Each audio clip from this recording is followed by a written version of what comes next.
Hey guys, Rinji here. Once again, bringing you something different.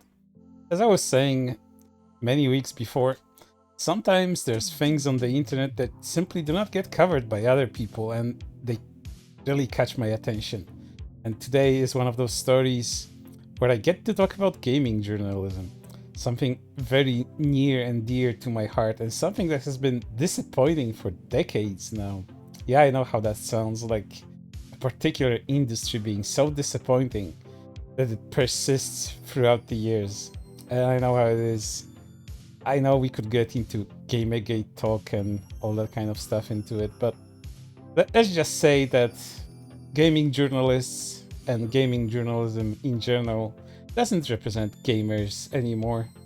It's not like it was in the 90s where print was still all the rage and the people occupying these positions were passionate individuals, usually hardcore gamers that played several games until completion every single week to bring you the most detailed, most succinct, and most professional opinions to help you decide on your particular purchase on that month. Because even then, games weren't too cheap.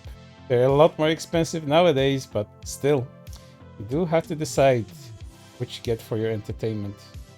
But let's get right into the story where a particular journalist, and not just any journalist, the editor-in-chief himself of TechRadar, the gaming division of it, decided to drag a few developers just because he didn't like a particular non-PC approach to their video game writing. And it resulted in two articles, one of them being a review, which I'm gonna show you right now. Jagged Alliance free review. Dense but satisfying strategy. TechRadar verdict, 3 stars out of 5. This top-tier strategy game loses points for the slurs and racial stereotyping the writing.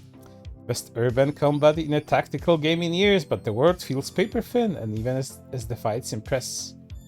Pros: tense urban combat. Several interlocking systems. Engaging metagame. Cons: immature writing. Hides important information. Why can you trust TechRadar?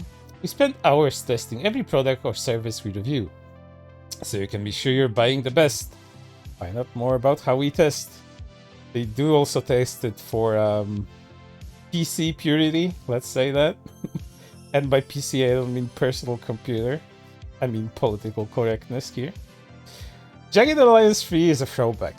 The turn-based strategy pays homage to the 90s brilliance of Jagged Alliance and Jagged Alliance 2, in both its core mechanic and collection of action hero stereotypes. Sadly, it also veers into the 90s lack of political correctness, aping the attitudes of those times with racial caricatures, fun service, and even the use of an ableist slur. I wanted to put this right here at the front because for many people, you lose interest here and close the review. Yeah, I'm quite sure they're here to tell you that they will be buying this game because it's PC. Not because they wanted a review of a game instead of some kind of weird struggle session by the owner. If I weren't reviewing the game, I would have closed it when the former mercenary describes his colleague who had previously been shot in the head with a slur. It's lazy writing, harmful to sling slurs into your game, but it's not the only problem with the game's script. And the review just goes on as he goes into the game's mechanics, story, and all of that. Most of that it's very boring and tripe. It doesn't go into much detail on top of that, so I spared you that. You can probably go and read it yourself, although I do not recommend it. I do not recommend giving any of these magazines, quote unquote, any sort of attention. But yeah, not satisfied with shitting on developers during this one review article, he also decided to drag them in another way, writing a different article on the same day, believe it or not. Jagged Alliance 3 Developers decline comment on use of ableist slur. No space for this. Strategy game Jagged Alliance 3 launches later this week, and when it does, it will launch with a character using an ableist slur to describe a differently abled friend. The character Headshot Hugh hangs out in a bar in one of the game's early areas and uses it to describe his former mercenary colleague Lurch, who runs one of the in-game bars. If asked what's wrong with Lurch, Hugh will explain that Lurch too was a victim of the same event which left Headshot Hugh shot in the head, hence the nickname, and then describes him with the slur. Afterward, the character mentions the transgressive language by saying, "I say it with love, he's my partner, he's my boy. Just makes me easier to use one of those old words when I gotta remind you he ain't pissed in a while." Screenshots of the conversation are below, but do contain bigoted language.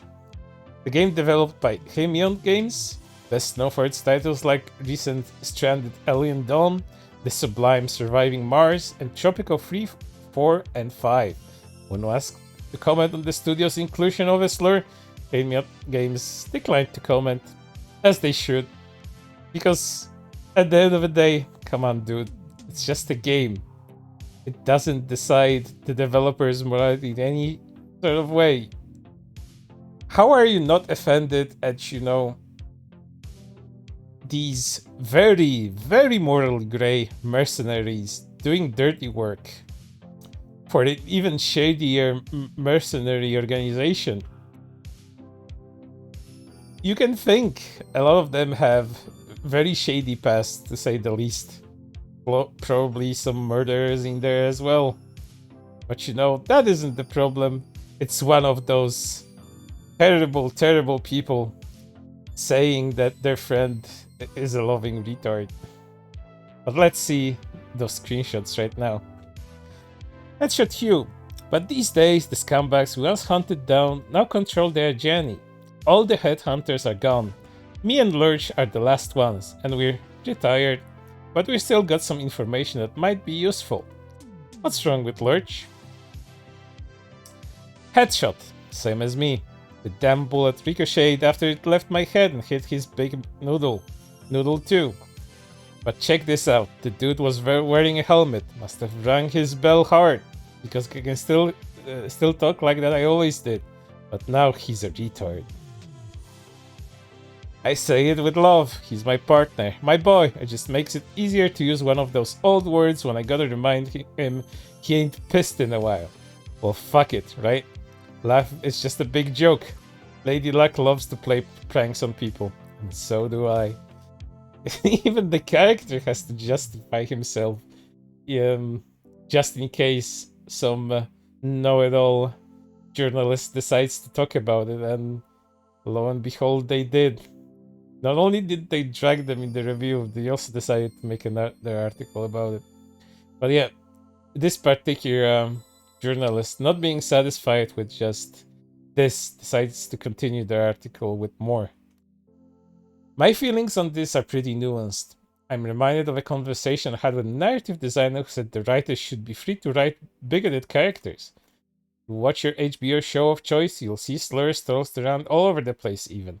However, in this case, many of the characters being outwardly hateful are either portrayed as backward or meat sticky ends. In this case, Hugh tells you this about Lurch before roping you in on a quest where you rob him, and your last interaction with the quest giver being when you personally buy the stolen goods from him. None of your characters call him out on his behavior, and as far as I've played through the campaign, 50 hours or so, he's still just kicking around at the bar without comeuppance. Yes, please have this character that said retard. I don't know, die? Get his ass kicked? Sounds kind of vengeful to go after a non-existent person like that. Well, that's not the magic trigger that would make me using a slur, okay? It is examined by the game, would definitely give me more faith that it wasn't put there as a punchline. And even if it was, what's the problem? Is it because current year we can't do non-PC humor anymore? Is that the problem here? Because I guess it is. I mean, this whole article is the equivalent of just putting "I'm offended" on Twitter and expecting other terminally online people to basically clap and give you likes for it. It's all engagement bait. But luckily I'm like the only person that actually noticed this article, so all of these things fell on deaf ears, and as they should. Game journals shouldn't be making a living trying to drag developers for these things, which are pretty much a non-issue. A fictional world with fictional characters doing whatever fictional things they need to do to progress the plot or add any other elements to enhance the experience. And even if the enhanced experience comes with a non-PC humor attached to it, it's so weird that this is an issue that requires 2 whole articles. In a game that's largely about embracing action movie excess, the line feels like a total tone shift and a slap in the face. While there's no indication that the team is looking up to use the word to be harmful, it's a slur that has been weaponized against people around the world. So what? We can and should be better than this. Oh, there's the magic phrase. We should do better. It seems like it wouldn't be a huge step to have used something less offensive in this case. Again, word offensive, the actions of the mercenaries themselves, even if they're, fighting for a quote-unquote good cause, freeing a country from a dictator, there's still a bunch of shady people with incredibly shady pasts. Some probably not very good people, you might expect. But this is the problem within the game's narrative, because a character decided to use an ableist slur, quote-unquote. I wish game journals a quick career end if they write articles like this, because this isn't advocacy for gamers. This is advocacy for political activism of some sort. A few years back, might have been during the Gamergate times, which isn't a few years at this point anymore, someone said that all of these current game journals are just failed political writers, not being able to find jobs anywhere, so they get into gaming because that's like a free ticket to a paycheck, because no one wants to be a proper game journal nowadays. They probably don't get paid too much, and instead of talking about the games themselves in length, they decide to make articles like this, making a huge deal out of nothing and just trying to ruin people with it. Because this is a clear attempt at a call-out. I cannot see it any other way. So, just get your opinions about video games from YouTubers that you trust. I know how weird this sounds, but YouTubers and other content creators that aren't game journals are far more trustworthy nowadays than whatever this is supposed to be. But for right now, that's everything. And I hope to see you on the next one, and that you continue gaming in peace without being bothered by excessive shit like this.